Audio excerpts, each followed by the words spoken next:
Hello everyone, welcome again. Today we will continue the previous topic that is periodic properties, जिसमें हमने first property पढ़ ली थी atomic radius. तो आज हम पढ़ेंगे आयनिक रेडियस। उसमें हम पढ़ेंगे size comparison of cation, anion and neutral atom. तो आइए चलते हैं कंप्यूटर स्क्रीन पर। Ionic radius. Ionic radius is defined as the effective distance from the center of nucleus of the ion to the point up to which it has an influence in the ionic bond. Ions क्या होते हैं? Ions are the positively या negatively charge species. तो किसी भी ionic crystal में दो opposite ions adjacent ions that is cation और anion. Positively charge species cation होता है और नेगेटिवली चार्ज स्पीशीज एनायन होता है। इनके बीच में आयनिक बॉन्ड होगा from the centre of cation up to its influence up to this distance, ये होगा रेडियस ऑफ कैटायन, और from the centre of anion up to this distance ये होगा radius of anion. The study of ionic radius lead to two important generalisation. आयनिक रेडियस की दो important generalisation है। फर्स्ट जनरलाइजेशन है radius of cation is smaller than parent atom. Radius of cation जो है स्मॉल होता देन पेरेंट एटम। किसी भी एलिमेंट के एटम का जब कैटायन बनता है after the loss of electron, तो उसका रेडियस जो है, साइज जो है छोटा होता है as compare to neutral atom. For example sodium neutral atom है, आफ्टर लूजिंग इलेक्ट्रॉन ये बनता है Na positive, that is sodium cation. तो सोडियम कैटायन का साइज जो है स्मॉल होगा as compare to sodium neutral atom. ये क्यों होता है? क्योंकि नंबर ऑफ प्रोटॉन तो सेम रहेंगे, लेकिन इलेक्ट्रॉन लूज होने के बाद नंबर ऑफ इलेक्ट्रॉन जो है कम हो जाएंगे। इसलिए क्या होगा, proton that is positive charge होगा न्यूक्लियस का वो बढ़ जाएगा, इफेक्टिव न्यूक्लियर चार्ज बढ़ जाएगा, और नंबर ऑफ इलेक्ट्रॉन जो है आउटर शेल्स जो है इनके आउटर मोस्ट एरिया में सराउंडिंग में, जिसमें क्या होगा नंबर ऑफ इलेक्ट्रॉन लेस हो जाएंगे। तो जो बाकी बचे इलेक्ट्रॉन जो है न्यूक्लियस इजिली जो है अपनी तरफ खींच पाएगा, आसानी से खींच लेता है और साइज श्रिंक हो जाता है, क्योंकि नंबर ऑफ इलेक्ट्रॉन कम खींचने होते हैं इस केस में। तो इसलिए क्या होता है कि जो पॉजिटिवली चार्ज स्पीशीज होता है उसका साइज छोटा होता है as compare to neutral atom. Second generation है radius of anion is larger than parent atom. Radius of anion जो है लार्ज होता है देन पेरेंट एटम। किसी भी एलिमेंट के एटम का जब इलेक्ट्रॉन ऐड होता है उसमें तो क्या बनता है? एनायन बनता है। तो एनायन का साइज जो है बड़ा होता है as compare to neutral atom. For example chloride ion बनता है जब क्लोरीन में न्यूट्रल एटम में एक इलेक्ट्रॉन ऐड होता है, तो क्लोराइड आयन बनता है। तो क्लोराइड आयन का साइज बड़ा होगा as compare to chlorine neutral atom. ये क्यों होता है? क्योंकि यहाँ पे नंबर ऑफ प्रोटॉन तो सेम रहे, लेकिन नंबर ऑफ इलेक्ट्रॉन जो है वो अब बढ़ गए, क्योंकि एक्स्ट्रा इलेक्ट्रॉन ऐड हुआ, एडिशन ऑफ इलेक्ट्रॉन हुई, तो नंबर ऑफ इलेक्ट्रॉन बढ़ गए। तो यहाँ पे जो इफेक्टिव न्यूक्लियर चार्ज जो था न्यूक्लियस का वो कम हो जाएगा। मीन्स नंबर ऑफ इलेक्ट्रॉन जो है सराउंडिंग में शेल्स में बढ़ गए, तो अब उतनी पावर से नहीं खींच पाएगा न्यूक्लियस इलेक्ट्रॉन को अपनी तरफ, जितना वो न्यूट्रल के केस में या पॉजिटिव के केस में खींच पाता था।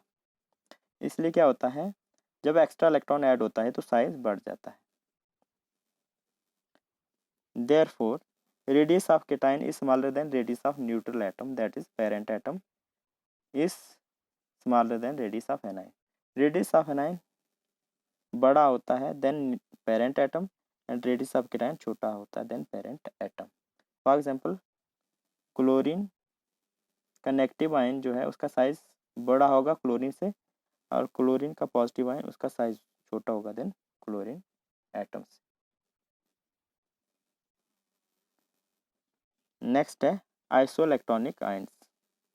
आइसोइलेक्ट्रॉनिक आयंस क्या होते हैं? Iso mean same, electronic mean electronic species, जिसमें नंबर ऑफ इलेक्ट्रॉन सेम होंगे। वो आयंस जिनमें नंबर ऑफ इलेक्ट्रॉन सेम होंगे। The ions having same number of electrons but different magnitude of nuclear charge are called isoelectronic species or ions. तो number of electron same होंगे, लेकिन magnitude जो होगा nuclear charge का, that is number of proton different होंगे, वो होते हैं isoelectronic species or ions. For example nitrogen 3 negative, oxygen 2 negative, fluorine 1 negative, sodium positive, magnesium 2 positive, aluminium 3 positive are isoelectronic ions. ये सारे आइसोइलेक्ट्रॉनिक आयंस हैं। इनमें number of electron same है and have 10 electrons each, और सब में 10 electron है। जैसे कि नाइट्रोजन जो है, नाइट्रोजन में 7 इलेक्ट्रॉन होते हैं और 3 एक्स्ट्रा इलेक्ट्रॉन ऐड हुए, तो इसमें 7 + 3 10 इलेक्ट्रॉन हो गए। इसी तरह से ऑक्सीजन में 8 इलेक्ट्रॉन ऑलरेडी होते हैं न्यूट्रल एटम में, और 2 ऐड हुए तो इसमें भी 10 हो गए। फ्लोरीन में 9 होते हैं, इसमें 1 ऐड हुआ तो इसमें भी 10 हो गए। और सोडियम जो है इसमें 11 होते हैं, एटॉमिक नंबर 11 है तो नंबर ऑफ इलेक्ट्रॉन भी 11 होंगे। तो इस केस में 1 इलेक्ट्रॉन लूज कर दिया, मीन पॉजिटिव चार्ज आया।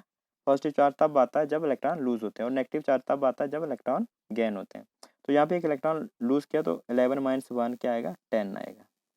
इसी तरह मैग्नीशियम जो है, मैग्नीशियम में 12 इलेक्ट्रॉन होते हैं, इसमें से 2 माइनस होंगे, वो भी 10 आएंगे। और अल्मोनियम में 13 इलेक्ट्रॉन होते हैं और 3 माइनस करेंगे तो इसमें भी 10 इलेक्ट्रॉन आएंगे। तो इसमें क्या है, नंबर ऑफ प्रोटॉन जो है, जितना एटॉमिक नंबर होता है उतना नंबर ऑफ प्रोटॉन होते हैं। एटॉमिक नंबर है 7 इसका नाइट्रोजन का, 8 9 फ्लोरीन, 11 सोडियम का, 12 मैग्नीशियम का, 13 एल्युमिनियम का। तो यहाँ पे नंबर ऑफ प्रोटॉन जो है इस डायरेक्शन में बढ़ रहे हैं, दैट इज न्यूक्लियर चार्ज जो है, मैग्नीट्यूड ऑफ न्यूक्लियर चार्ज वो इंक्रीज कर रहा है। जितना ज़्यादा पॉजिटिव चार्ज होगा उतनी कैपेसिटी होगी न्यूक्लियस के इलेक्ट्रॉन को अट्रैक्ट करने की। इस डायरेक्शन में क्या हो रहा है, नंबर ऑफ प्रोटॉन बढ़ रहे हैं, पॉजिटिव चार्ज बढ़ रहा है, न्यूक्लियर स्ट्रेंथ बढ़ रही है। तो इसमें क्या हो रहा है, न्यूक्लियर स्ट्रेंथ बढ़ने के साथ साथ नंबर ऑफ इलेक्ट्रॉन जो है यहाँ पे वो भी कम हो रहे हैं। यहाँ पे एल्युमिनियम जो है इसमें सबसे ज़्यादा प्रोटॉन है, पॉजिटिव चार्ज सबसे ज़्यादा है, तो इसमें सबसे ज़्यादा इलेक्ट्रॉन भी लूज हुए हैं, 3 इलेक्ट्रॉन लूज हो चुके हैं। तो जितना ज़्यादा पॉजिटिव चार्ज होगा उतना ही स्मॉलर साइज होगा।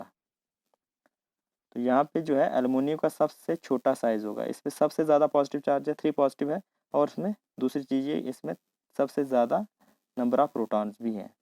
तो सबसे छोटा साइज जो होगा एल्युमिनियम का होगा।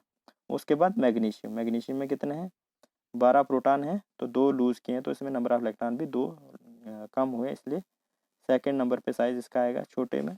फिर सोडियम का साइज होगा, उससे बड़ा आएगा। फिर क्या आएगा, फ्लोरीन का। अब जो नेगेटिवली चार्ज आयन है, जितना ज़्यादा नेगेटिव चार्ज होगा उतना बड़ा साइज होगा। तो यहाँ पे नाइट्रोजन 3 नेगेटिव का सबसे ज़्यादा साइज होगा, क्योंकि इसमें नंबर ऑफ प्रोटॉन 7 है और इलेक्ट्रॉन जो है 10 है। तो 7 प्रोटॉन को 10 इलेक्ट्रॉन खींचने हैं, तो ये जो है इम्बैलेंस होगा, इतना मिसमैच होगा कि मीन्स नंबर ऑफ 7 इलेक्ट्रॉन जो है, प्रोटॉन जो है 10 इलेक्ट्रॉन को इजीली खींच नहीं पाएंगे। इसी तरह से ऑक्सीजन के केस में 8 होंगे और 10 इलेक्ट्रॉन खींचने। तो इस तरह से क्या होगा, साइज जो है नाइट्रोजन आयन का सबसे बड़ा होगा, than oxygen, than fluorine, sodium, magnesium, और सबसे छोटा एल्युमिनियम का। सबसे बड़ा साइज नाइट्रोजन 3 नेगेटिव और सबसे छोटा एल्युमिनियम 3 पॉजिटिव का। ये थी periodic property, that is ionic radius. Thank you.